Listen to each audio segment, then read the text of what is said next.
Welcome everyone. My name is Katie Higgins. I am a senior lecturer in a university within Manchester, but my background is in advanced clinical practice. I worked out in primary care and in community services. I'm a health visitor and I'm also a registered nurse as well. So this evening, I'm going to be talking you through child development, looking at the first 2 years of life and what you should expect as clinicians if you're assessing or reviewing these children out in practice. So my session plan is to speak to you about the importance of positive attachment. I'm going to talk you through the development and capabilities of a newborn baby. I'm going to speak to you about the newborn behavioural assessment and primitive reflexes. We'll look at a development at a glance from ages from 0 to 2 and what to do when you have concerns and who you need to refer to. So just to start really, I thought it'd be good to just kind of talk about attachment and why attachment is important. So attachment theory highlights the importance of a child's emotional bond with their primary caregivers. Disruption or loss to this bond can affect a child emotionally, psychologically into their adulthood and can have impact on their future relationships. Children can form attachment with one or more caregiver, and forming an attachment is something that develops over time for a child, but for parents and carers, the bond can start from as early as pregnancy or, before that child was born. So having good attachment with a caregiver or a parent is really important for child development. If there's a disruption in attachment or negative attachment, then that can have a knock-on impact for how a child might develop.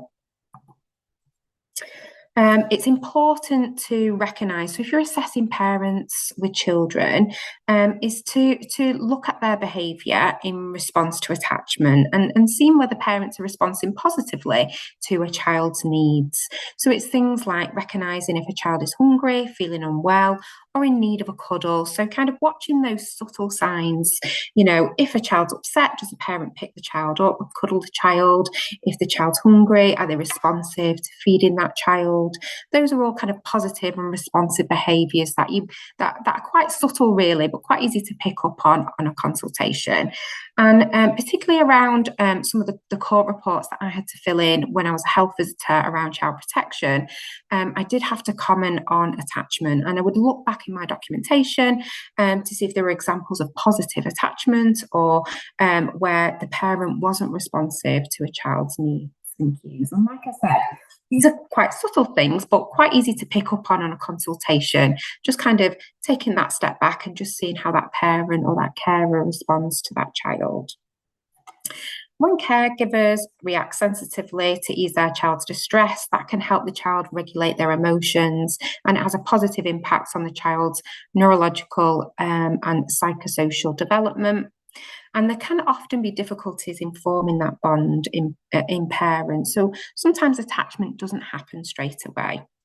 So, for example, if a parent is suffering from mental health issues, or they have problems in their support networks, or there's other things going on within the home, sometimes that can affect attachment and bond.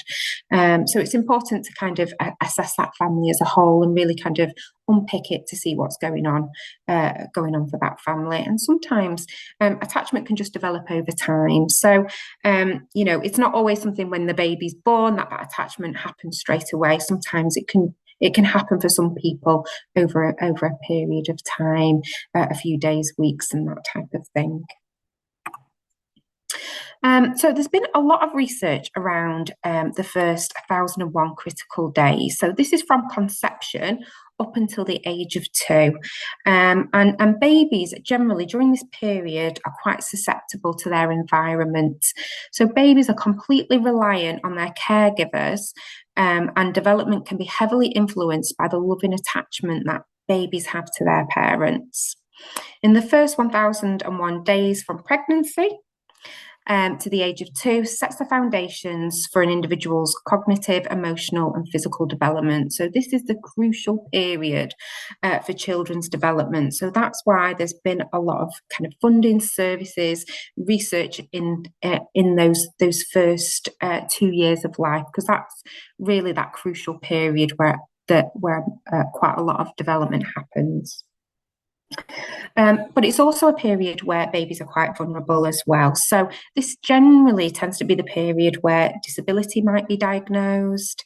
And the earlier that a disability or a developmental delay is highlighted or diagnosed, the kind of you can get that early support early on. So we want to kind of identify things early on, and that can help that child in the future, because they've got the right support and structure around them to reach their potential. Early diagnosis can improve long-term outcomes by ensuring parents and carers have access and information and provision they need.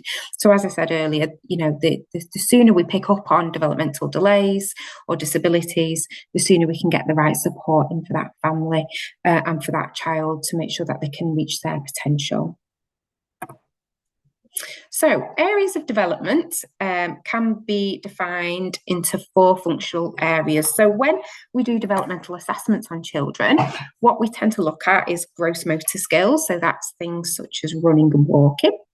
Vision and fine motor, so maybe it might be how a child picks up a pencil or is able to do a pincer grasp, where they can pick small objects up using their thumb and forefinger. We look at hearing, speech and language, and then we also have a look at social, emotional and behavioural.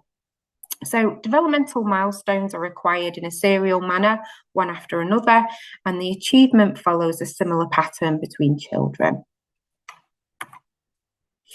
So looking at development now, if we look at the development of a newborn baby, little picture here on the right hand side of the screen. So newborn babies generally sleep for long periods throughout the day, with periods of short awakening, and that's where the majority of the growth happens in children. So in that newborn period, they need a lot of sleep because they're going through a rapid change and rapid growth, and the cells need that longer sleep period to grow and develop.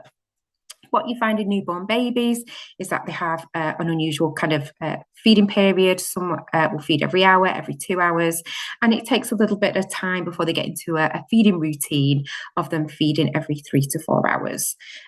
So frequent feeding, and what comes with frequent feeding is lots of wet and soiled nappies. So in the early days of a newborn baby, what you find is that they have between 6 and 8 wet and soiled nappies. Because they've been in utero, the digestive tract is quite soft, so kind of what goes in comes straight out. So in those early days, we want to make sure that there's wet and there's also soiled nappies as well, because it's quite lax and everything comes out. If a newborn baby isn't producing kind of soiled nappies or wet nappies, then we'd be concerned about the amount of milk that child is getting.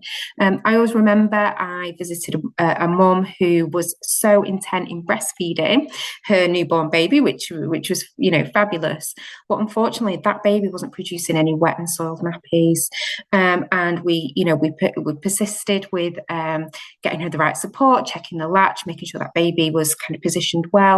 But after quite a few days, we were quite concerned about this child and having a little bit of output, but not as much as we were expecting. And she wasn't producing any milk, and unfortunately, we then did have to supplement to get that child the right nutrition. So the first thing that something's wrong in this newborn stage is the kind of, you'll see a reduction in that wet and soiled nappy. So be really mindful of that. If you are assessing a newborn, that they're having plenty of wet and soiled nappies. Due to the weak muscles, so when the baby's in utero, they've got quite weak muscles in the neck and in the shoulders. Movements are generally just limited to the arms and legs. And what you find is you've got this kind of reduced muscle mass. So you get the head lag in the baby. So in this picture here, where mum's just gently pull in on the arms, that head is lagged down because of the lack of muscle tone there in the neck and shoulders. So that's a common developmental feature in a newborn baby, and something that they assess. So when they do the newborn assessment, they'll gently pull the baby like that and just check for that head lag as well, just because that's, at that point, that's how the baby should be, because of the reduce of muscle tone there. So babies are born with primitive reflexes. They are automatic movements and patterns generated from the brainstem. They commence as early as 25 weeks gestation and are fully present during birth. Persistent and asymmetry of primitive reflexes may indicate an underlying neurological impairment. So we've got the Moro reflex. So this is something that babies are born with. It fades at 6 months. And what that is, it's almost like that startle reflex. So if the baby's just kind of drop down very slightly, you get their arms up like this. So that's the Moro reflex that babies are born with. And that fades at 6 months. And that's something that's checked when the baby leaves hospital, but also at the 6 to 8 week review as well with the GP. Rooting is a reflex, primitive reflex for feeding. So if you gently touch the newborn's cheek like this, they will open their mouth and look for food. And that's a primitive survival reflex. And that fades at 6 months. And you can see this little baby here is rooting a little bit, mouth open, looking for the food source. Hungry baby we've got here on this picture. And that's a reflex which goes by 6 months of age. Protective gag that we're born with, and we have that lifelong. Palmar grasp, so if you put something in the palm of a newborn, they'll grasp. That fades around 4 to 5 months.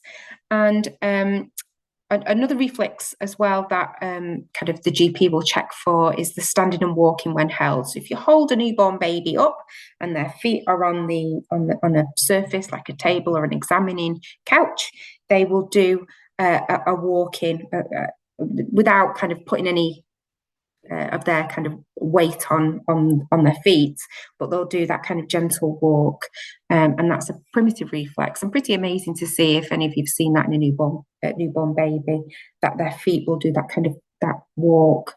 So that's a primitive reflex.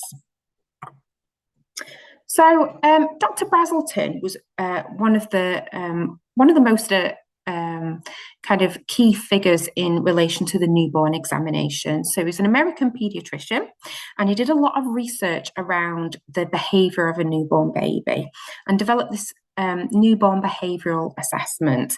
And what he found was that babies are sensitive to light from birth, and they work hard at staying asleep, and can ignore the stimuluses.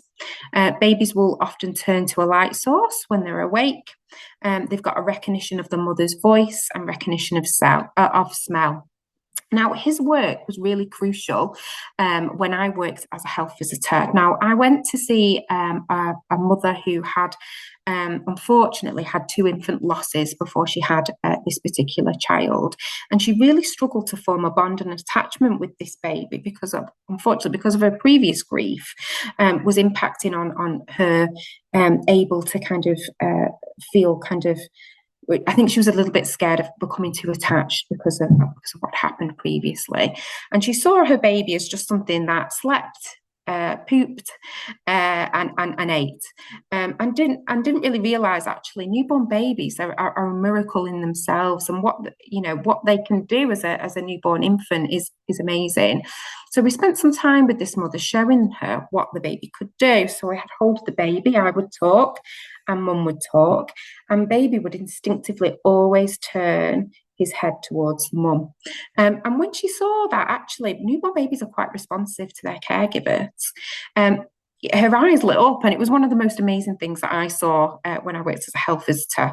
And she was actually like, this newborn baby is more than just a feeding and a sleeping machine. They're actually quite responsive to their environment, and this newborn baby knows already who their mum is. So it was quite a a special moment for my career.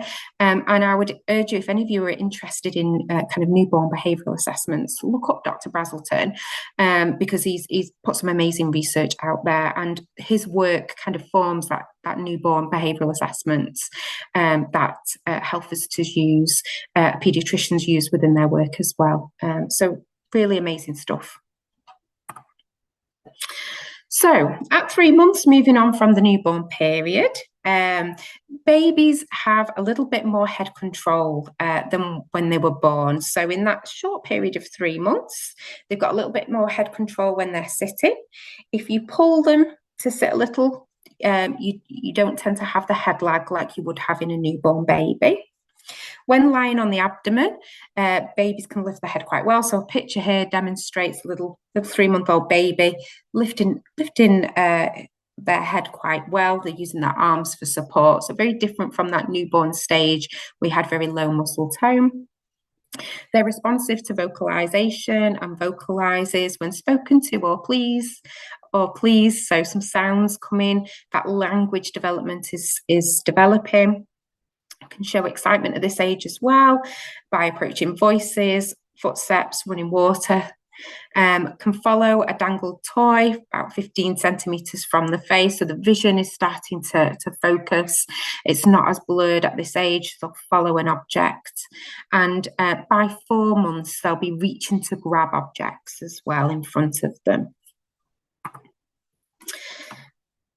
By 6 months, some babies roll from front to back, so that's a normal developmental milestone for 6 months. Sometimes babies are earlier with this, and it does depend on whether babies have had opportunity as well. So baby's been on the floor, had lots of tummy time. Sometimes that can help motor development with children. Reaches out with one hand to grasp. And I'll speak to you about the importance of this because I'm going to speak about weaning on the next slide. And that's an important milestone at 6 months. So that reaching out, that one hand to grasp an object. Laughing, babbling, squealing loud in play. Begins to search for a dropped toy. So, that problem solving area of development is starting to develop more at 6 months. Can pull self to sit in. So when we think back at the head lag slide on the newborn and the better head control in at 3 months, if you look at the baby at 6 months there, that baby can really pull themselves forward. So, got a lot more of that muscle tone in the upper shoulders and abdomen and head and neck as well. Can take weight on legs when standing. Will show recognition of carers' facial expressions, so happy or fearful. So that's important to know as well, that they've got that kind of positive reinforcement from the parent or caregiver. So if a parent or caregiver is constantly has kind of a sad or worried face, then that can impact on the development of of a baby. They're in tune with other people's emotions earlier on than what we give them credit for. At this age, they take everything to their mouth, so it's all about that exploration of putting things in their mouth. And those primitive reflexes have ended, and we start to see the protective reflexes as well. So protective reflexes are things such as downward parachute reflex. So this happens around the 5 to 6 month period. So this is if a child or a baby is rapidly lowered, the infant automatically extends their legs and feet. So it's a protective reflex to kind of catch that fall. Sideward protective reflex we see around 6 to 7 months. So infant puts arms out if it just kind of save themselves if they're tilted or off balance. So if any of you can observe any little babies around that 6 to 7 month period, because they are a little bit unsteady when they're sat up, you'll see that they'll put their hands out to try and catch the fall, and that usually happens around that time. Forward protective reflex, so hands extended forward on the descent to the ground. So if you're going to hold the baby down, they'll naturally put their hands out to catch the fall. And back protective reflex as well. So this happens a little bit later, between 8 to 9 months. So they'll extend their arms backwards if they were falling backwards in a sitting position. So protective reflexes start to kick in around this time as well. So Many years ago, when I was a 3-month-old baby, the advice in the 80s and probably, probably up into the 2000s and pre-80s was to wean babies at 3 months. And the advice has changed now. And what we advise parents is that we don't start weaning until a baby's 6 months old. So it's a really key area in development, because what we see is babies, as I said before, have got that hand to mouth coordination. And that's what we want when it comes to weaning. So nutritionally, a baby gets the nutrition from the breast milk or the infant formula. Weaning in these initial months is all about exploration. So babies get used to tastes and textures, and trying different foods. So weaning is just an exploration process in the first few months. The main nutrition is coming from the milk, until the baby gets a little bit older. So we advise 6 months because of those developmental milestones. They've got that hand to mouth. They sit up a little bit better as well. They've got that good head control and neck support. And developmentally, they're better at chewing and swallowing. So if you think of a baby at 3 months old, from some of those pictures I showed you earlier, they haven't got as good head control. They're not able to kind of sit themselves upright. So developmentally, it's actually better that a child waits to more of the 6-month age rather than introducing weaning earlier on. So that's the advice, really. We advise baby-led weaning, so that a child's given soft foods, very, very soft foods, and that the food's putting out in front of them, and they get that really good exploration of foods. And research has shown that can help with fussy eating. If a child's able to kind of explore different tastes and textures and feed themselves, we generally have better eaters. So at 9 months, children are able to pull themselves to stand from a sitting position, so are able to get up onto the feet at this age. And again, this is just kind of a blanket, and I'll talk to you more in the slides I've got coming on what can impact on development and different routes that children may take. But generally, at 9 months old, you generally find that children can pull to stand from a sitting position. That pincer grasp really comes in, so that thumb and forefinger at kind of picking like a small pea up, for example. They're able to really get that coordination going and pick objects up. At 9 months, we see a bit more of the protective factor. So they show stranger wariness and shyness, that protective factor in relation to kind of being aware of self and environment. They're able to play social games, so things like peekaboo and pat a cake. Visually very attentive to people, objects, and the environment. Shows understanding of no, and things like bye-bye. Reacts to where's mummy and daddy by looking around, so those problem-solving skills. And tries to grasp a spoon when being fed as well. By 12 months, what we find is that some children walk at this age. So the cutoff is 17 and a half months for development. Now, where I worked, we used to refer children by 15 months if they hadn't started walking, but different textbooks will say different things. So 17 and a half months is usually what the textbooks say, as most children are walking by this age. They're able to follow simple instructions associated with gestures. They recognise familiar people from a distance. So we've got, more kind of a focus in relation to vision and social skills coming in here. Shows interest in pictures, points with index finger to objects of interest. So really getting those fine motor skills. Shows recognition of familiar songs by trying to join in. Gives toys to adults on requests and sometimes spontaneously, and helps with dressing by holding out arms for sleeves and foots for shoes. So there can be a variability in motor milestones. So development doesn't progress at the same rate in all children, and there is a broad variation of kind of the sequence of motor skills in children. So most children generally follow a similar pattern. And in some situations, depending on a child, family, or environment factors, an atypical pattern may be present along with different rates of progress. So generally what we find is that 83% of children do a kind of a creep first, and that's where they start to lift their bellies up a little bit off the floor using the arms and the legs. They go into a crawl, and then we later get that sequence of walking. 1% of children roll first. They don't do they kind of miss out on that kind of creeping stage, go into a crawl, and then move into walking. We have 9% of children who shuffle and totally avoid the crawling stage and just go from kind of bum shuffling straight into walking. And 6% of children don't show any signs of kind of rolling, crawling, shuffling, and will go straight to walking. So the majority of children do that pattern of creep, crawl, and walk, but other children, their development can be slightly different. They may roll, crawl, and walk, or they may shuffle, or they may just go straight to walking.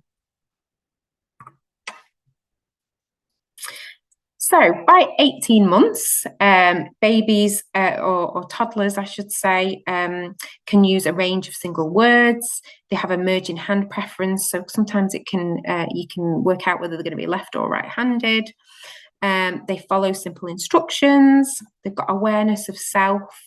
And they may start to do day-to-day activities at home. So try and, if they see a parent cleaning, they may try and join in, and that's why we have a lot of kind of preschool toys in relation to little irons and hoovers and that type of thing, because it's a key part of their development, and they like seeing what adults are doing and try and copy and kind of copy those activities that they watch every day.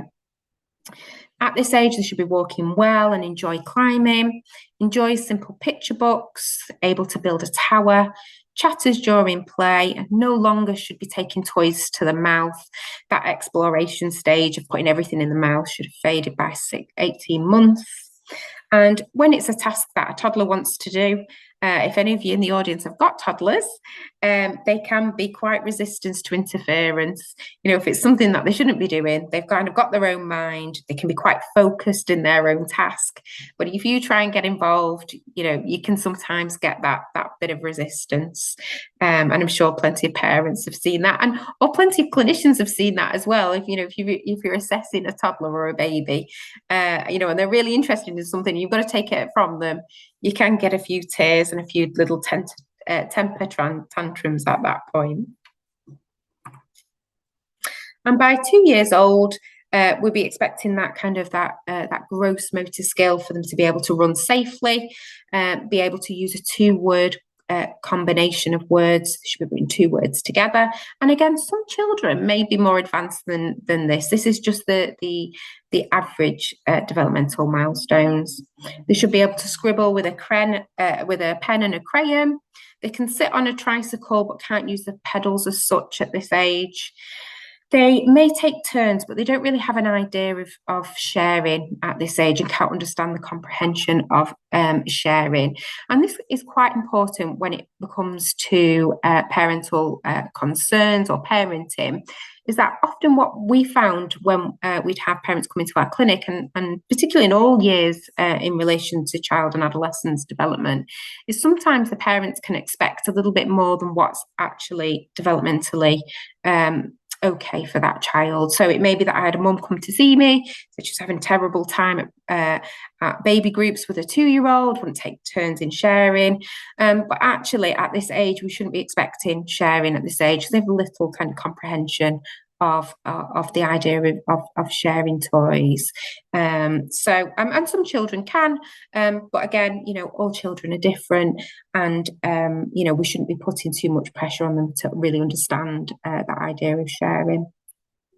They have little comprehension of common dangers, so that's why they may run out into a road. We've got things like baby reins, or making sure that a toddler's got hold of your hand, because they won't understand the dangers around them.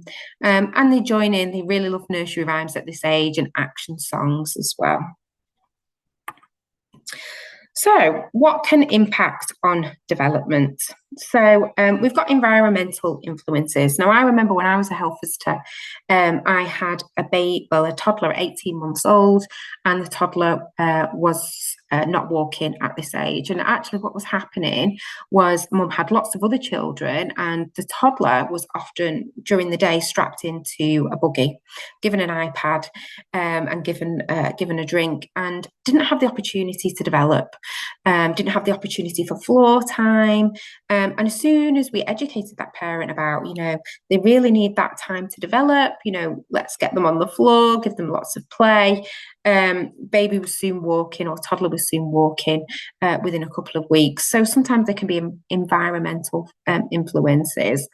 When we think of things like speech and language, the use of dummies can unfortunately affect child's speech development. So we try and avoid the use of dummies as a baby gets older, or try and discontinue them if you can, because they can impact on speech and language development.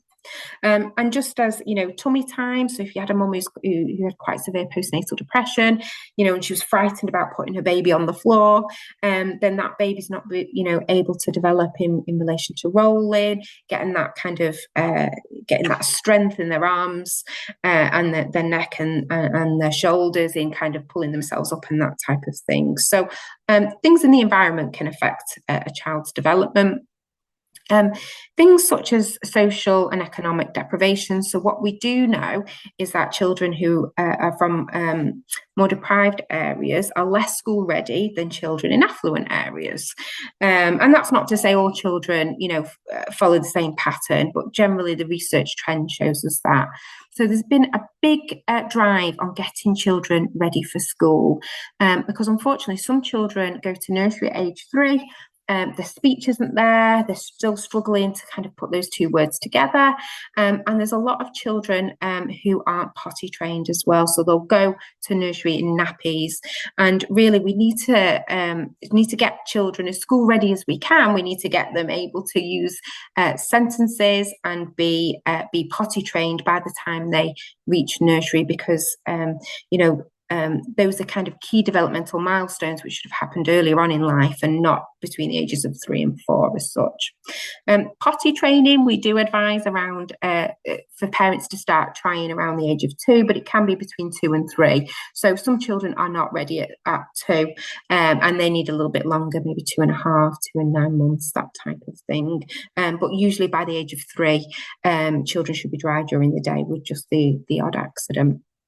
And again, in one of the most deprived areas that I worked in, probably 70% of children were still coming in nappies to nursery, which had a significant impact on everything else. So there is a big drive on getting children school ready and making sure that the speech is okay, they're potty trained and that type of thing. But again, if you live in an area where you're in a war-torn country, then government agenda and public health agenda will not be on getting children school ready. They've got other agendas. So sometimes that can influence on development and that type of thing. And experience and encouragement of parent as well. And that's why health visitors work quite closely with parents to educate them about child development and the importance of child development. We've got other things such as kind of biological influences. So if you've got a child with a chronic disease, that can in fact impact on development, and development can sometimes be delayed. Inherited characteristics. So, if you've got bum shufflers in your family that didn't crawl or roll and went straight to walking, then genetically children are more they kind of follow family lines. So they may be more chance of them being a bum shuffler than going the usual pattern of creep, crawl and walk. Antenatal and perinatal history as well can impact on a child's development in regards to smoking, alcohol. Fetal alcohol syndrome, for example, has a massive impact on child development and a child reaching their developmental milestones. General health of the child as well, because can impact on development. So if you've had a child who's been quite poorly in a key developmental age or period, then their development might be slightly slower than their peers. And vision and hearing. Hearing is really important with language development. So we used to see so many children in our clinic who weren't putting two words together at 2. And it's often because they had lots of ear infections, they had glue ear, or lots of other kind of hearing problems as well. So always think as well when it comes to language development, it's not always the typical they've got a dummy. It can be that they've got something like glue ear.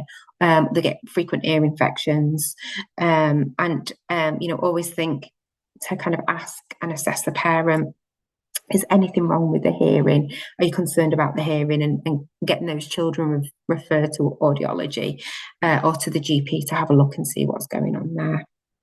And those things all kind of impact on developmental progress. So, like I said, that's just a bit of an average of where children may be, but there can be lots of different things that impact on child development as well.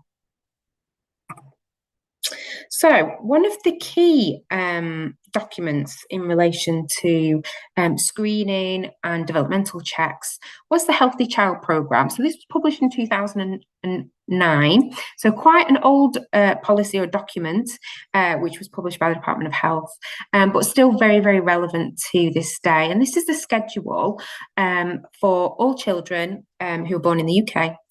They all follow this assessment pass kind of universal service for screening and assessment to pick up on any developmental problems or disabilities. So it starts from the antenatal period, where they will get their midwife reviews and their scans and that type of thing. And then as soon as baby's born, every child will have an immediate physical external inspection straight after birth. And that will be followed with a neonatal review. And this is done with a doctor or with a senior midwife with additional qualifications within the 72 hours of birth. And they do a physical exam, have a listen to the heart, check for any kind of cardiac abnormalities, check for dysplasia of the hips, check reflexes within the eyes, check testes if it's a little boy, and generally do a general examination of the infant. And that's done with every infant who's born in the UK, just to pick up if there's anything going on with that baby. Newborn hearing screen is done within the first 4 weeks of birth, so that every child in the UK will have a hearing screen within 4 weeks to assess for any hearing abnormalities. At day 5, midwives do the blood spot screening, so they check things for kind of CF, although it's not 100%. Sometimes CF, cystic fibrosis, can be missed on the newborn blood screening. Hypothyroidism and general biochemistry and haematology to check for any abnormalities. At day 14, newborn babies will have a newborn review with the health visitor and parent, and we check things such as attachment with the parent or caregiver, and educate parents around development, feeding patterns, stools and that type of thing, and have a look and examine the newborn and weigh the newborn. By 8 weeks, they will have a check with the GP, which will include a physical examination, which is very similar to the kind of the inspection that they have in hospital, and they check those reflexes as well. So check that those primitive reflexes are present and that they're not asymmetrical, and that type of thing, and check things like hips, testes, and just generally check how parents are doing with their newborn infants. So, checking that bond and attachment, that they're responsive to kind of baby's cues, and addressing any concerns that a parent might have. And then children have a developmental check, so checking that they're reaching those developmental milestones between 9 and 12 months, and between 2.5 as well. And they do quite a vigorous developmental check on that child. So, at 9 to 12 months, they're checking that the infant can kind of hold themselves up, that they, responsive to the caregiver, 2.5.